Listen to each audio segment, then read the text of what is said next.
Bonne nouvelle pour les députés, ils ne seront pas obligés de prendre un appartement sur Airbnb pour se loger à Paris. Dans une lettre datée du lundi 11 décembre, que l'Opinion cesse de procurer, le premier questeur Florian Bachelier LREM les informe qu'ils auront, à partir du 1er janvier 2018, la possibilité de louer un logement dont le loyer sera pris en charge par le budget de l'Assemblée nationale à une hauteur aujourd'hui estimée à 1 200 € par mois.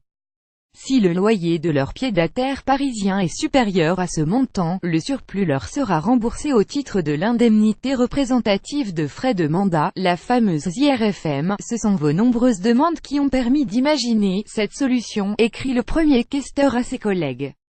Une solution qui, explique-t-il, a le double avantage d'améliorer les conditions de vie et donc de travail des députés, en finissant avec le nomadisme inconfortable que vous nous avez décrit, mais aussi d'être beaucoup moins coûteuse pour le budget de l'Assemblée nationale que l'hôtel et la résidence. Le budget hôtellerie mensuel d'un député est en effet de 3 200 €. Actuellement, 250 députés disposent d'un bureau, avec possibilité de couchage.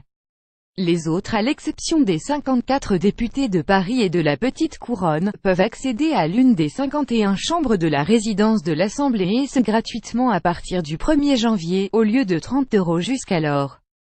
Si la résidence affiche complet, les députés restant sur le carreau de 122 en théorie peuvent bénéficier du remboursement de leur nuit d'hôtel à Paris, dans la limite de 200 €. Ils auront désormais une quatrième solution, celle de louer leur pied-à-terre dans la capitale.